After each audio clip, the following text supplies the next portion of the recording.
እና ቢላ ምን ያደርግልሃል? ወይስ ቤቱን ቆርሰን እንሽጥ ስል የቤቱን ካርታ እንደ ድፎ ዳቦ ሸንሽነ ልታካፍለን? ኮስቲ አቤሎ ቀይ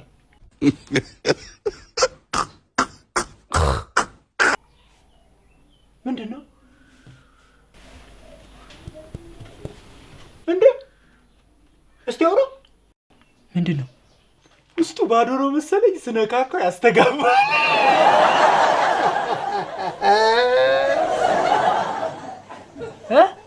አተቀልደው። ምንድነው እንደዚህ የምትኮሰታተረው?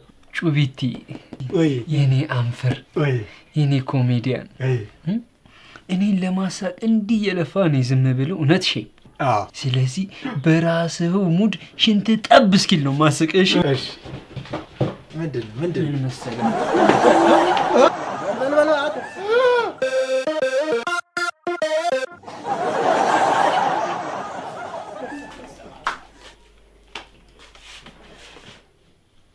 እንዴ ምንድነው? ቆይ ምን ሆኛ ነው እንደዚህ የምታዩኝ?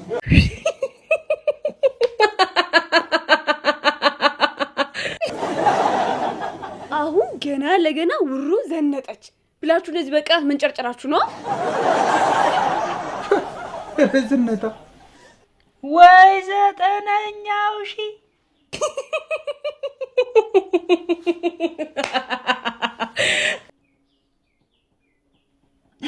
እናንተ ለካ እብዶች ሲዘንጡ የሜካፕ ሱሰኛ የሆነች አርቲስት ጠዋት ከእንቅልፏ ስትነሳ የሚኖራት ፊት ነው የሚኖረው ይልሽ ነበር አባትሽ ቢያይሽ።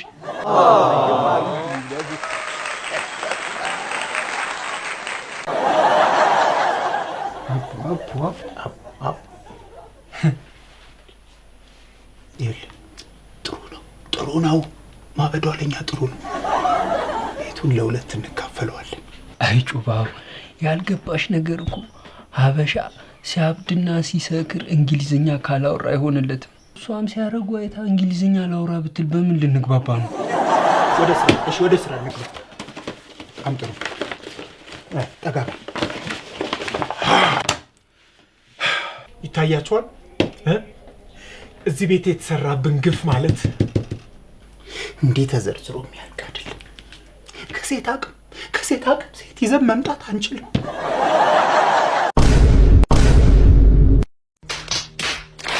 ሌላ ታሪክ። ሌላውን ተውት። ጠጥተን አምሽተን ሌሊት 11 ሰዓት ስንገባ በር የሚከፍትልን ዘበኛ ተቀጥሮልናል። አልተቀጠረልንም። ትኩስ ቁስል ስለሆነ ብናወራው አያልቅም። ይህን ቤት ሽጠን የምናገኘው ገንዘብ አልታያችሁ? እስቲ ይታያችሁ።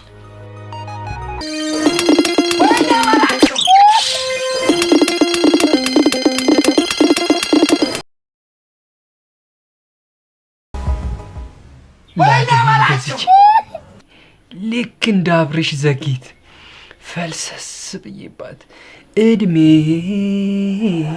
በሙሉ ስፈልግሽ ኖሬ ማለት ነው ያማረኝ። ትንስ እንዴ ሱስ በደህና ጊዜ ነው አስፋልቱ እንደ ሶፋ የተጠቀመበት። አንተ በሲኖ ትራክ ዘመን አንተ ተነስ እንዴ። እኔ ብቻዬን ቤቱን መብላት አልፈልግም።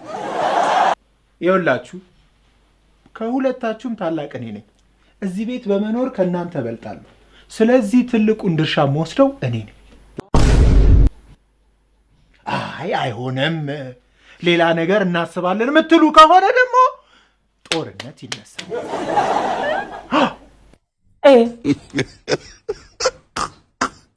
ተው እንጂ አንተ። ቆይ ከሴቶች ጋር በየቤታቸው ስታድራራ እንዴ ኖርከው? በማደር ከሆነማ እኔ ካንተ በለጥ እዚህ ቤት በማደሬ ትልቁ ድርሻ ላይ ነው የሚገባው። እንደዚህም ታሰበ። ግን ይልቅ ከሁላችሁም የተሻለ ጭንቅላት እኔ ስላለኝ ይሄ ቤት በደህና ዋጋ እንዲሸጥ አደርገዋለሁ። ከዛ 50%ን ነው ወስደው 80 ይሆንልኝ 90 ቢሆንልኝ እኔ ስጀመር ከእናንተ ጋር እናንተው ነው እንዴ? ምን ሆናችሁ ነው በዚህ መጣችሁ? ሴክሬት አንቺስ ምንድነው እንደዛ አይነት አለባበስ የለበሽ? ያለባበስ ሁኔታ ኤፍቢ ላይ ፖስት አለው። ከፈለግሽ እዛ ገብተሽ ማየት ትችያለሽ። ሶስታችን ቤቱን ልንሸጠው ተስማምተናል። ስለዚህ ያለሽን ዕቃ ሰብስበሽ ልቅ ብትይ ጥሩ ነው።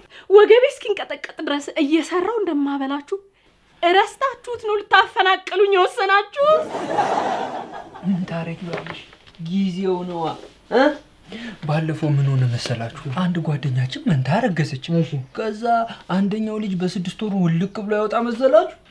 ከዛ ምን ሆነ ነው ስንለው ባላት ሰከንድ ቀትሜ ተሸነሽኩት እኔ ስለሆንኩ ማህፀኑ የኔ ነው ብሎ ታላቅ ወንድሜ አፈናከለኝ አይል መሰላችሁ? ከዛ ፍሬንዶች ነበሩ ደከምን አልኳችሁ የመጨረሻ ማለት ነው። እሺ አንተ ቀዳዳ ምን አይነት ወሬኛ ነህ? በእናትህ ጽንስ ከመጀመሩ ነው የሚያወራው። አንተ ድንች ድፍን ስለሆንኩ አይገባህም። ዝለለው በቃ አሁን ቀልድ ነው እንዴ? ቀልድ ነው አትለኝ እንዴ? መጀመሪያው ናት። አሁን አልፋችሁ ወደምትሄዱበት ሄዱ። ከዚህ በኋላ ቤት መሸጥ የሚለውን ሐሳባችሁን ፈጽሞ እርሱት።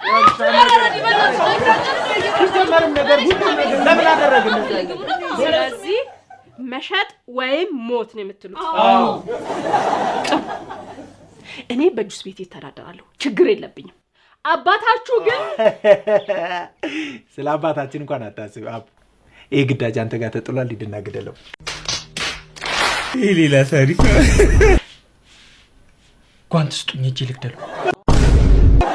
አባታችን እንዴ አሁን ግደለው አላላችሁኝም እንዴ? አላላልኩ ይችላል። አንተ ቁጭ ብለህ እድሜ በል ሂጂ። ብሮ አንቺ ጨርሽው። አንተ ጣትህን እያየህ አታወጣም እንዴ? ቆይ ተሳስተህ ሌላኛው ጣትህን ብታወጣውስ?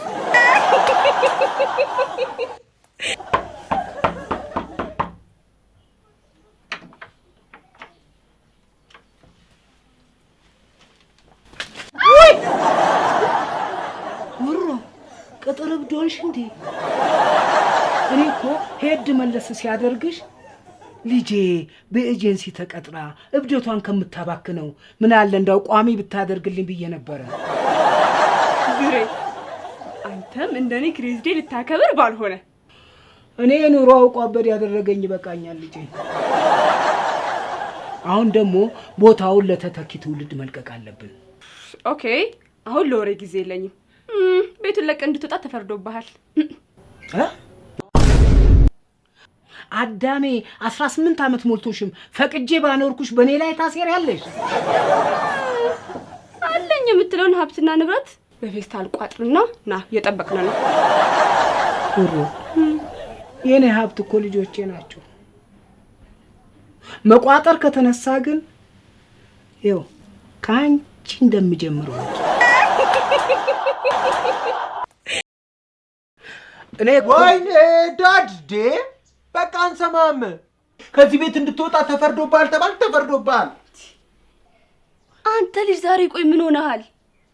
እንደዚህ ጆሮን ይዘህ ስታወራ ሳትሰማልህ ሌላ ነገር ብታወራስ? እኔ እኮ ቤቱ ይሸጥ ችግር የለውም፣ ግን ሲሸጥ የሚደርሰኝ ስንት ነው በሚል ጥያቄ ይካፈ ይሄንን ቤት እንሽጣው እኮ ነው እያሉ ያሉት። የሰማዩንማ ከሸጥ ነው ቆየ ነው። አቶ ብርሃኑ ትሰማለህ? እኛ ይሄንን ቤት ስንሸጠው ምንም አይደርስም፣ ጎዳና መውደቅ አይቀርም። ግን ያው እኛ ሰባዊነት ምናምን ስለሚሰማ ችግርን የምትካፈል በቃ አንድ ደህና ችክ ፈልገን እንድራል። ለአንተም ቢሆን በኃይል ከመውጣት በኃይሉ ጋር መውጣቱ አይሻልም? ለምን ከነኔ አትሸጡትም? ወይኔ ላጤ አባታችን ይሄን ቤት እስኪ በቃህና እስኪ በቃው ተጠቅመህበታል። ይበቃል።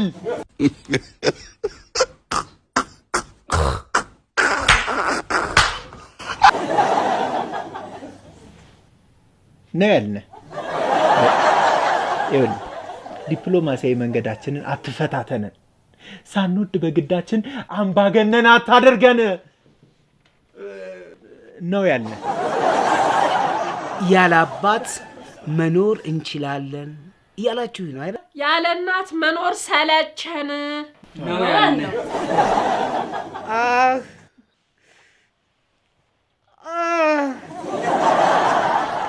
ባካችሁ የእናታችሁን ዱላ ታስታውሱኝ። ሳስታውሰው አንጀቴ ነው ቡጭ የሚለው። ቦክሰኛ የመሆን ህልሟ አልሳካ ሲላት እንደ ሳኮ ስትቀጠቅጠኝ ነው የኖረችው። አሁንም እየተደበደብክ ኑር ካላችሁኝ ምንም ማድረግ አልችልም።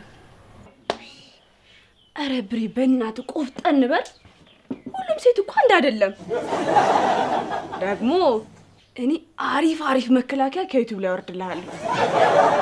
ጦርነት ነው እንደምገጥመው ማለት አታዩ የኔ ልጅ